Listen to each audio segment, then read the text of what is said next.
My name's Sherie Bruce. I'm an Arrernte woman from Mparntwe, or Alice Springs as you know it, with a deep cultural connection to the Yolngu of Ramingining in Arnhem Land in the Northern Territory.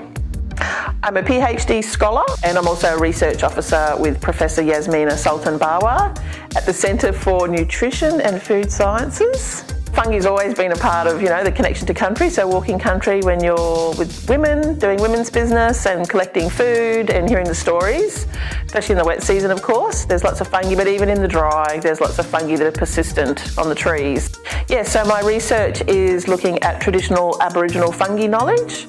There's been a narrative in Australia for a long time that's been predominantly said by non-First Nations men. And that narrative has continually consisted forward by people that just keep reiterating that same knowledge system. And so what's missing is actually Aboriginal voices. So as an Aboriginal person and having a deep connection with fungi, it was really, really my thing, my passion. I really wanted to know from communities, what do they know about fungi? What would they like to share? And record that traditional fungi knowledge for future generations. We need fungi. So who eats bread? Who drinks beer? Who has medicine? That's all fungi. Our forests would be probably chest deep in leaves and branches if we didn't have fungi. And we probably wouldn't have trees because at least 90% of trees have an association with fungi. So fungi feed the trees feed the fungi. And so it's that interconnectedness of the web of life, which is, the way Aboriginal people think everything is connected.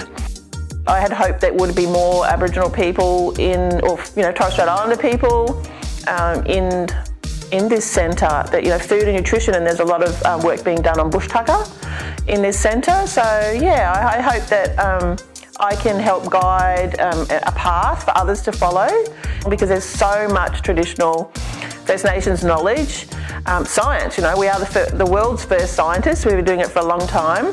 And so to have that Western science and the Aboriginal science working together is only going to benefit, the world even more.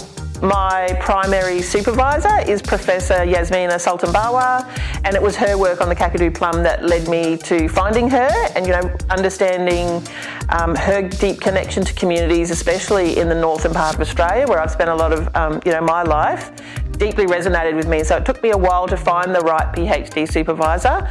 And so, her work with Kakadu plum and the other researchers definitely aligns with fungi. So I can, fit that definitely in there. There's lots of fungi that are edible, and to be able to create economic opportunities on country for people from fungi just adds another layer and another aspect.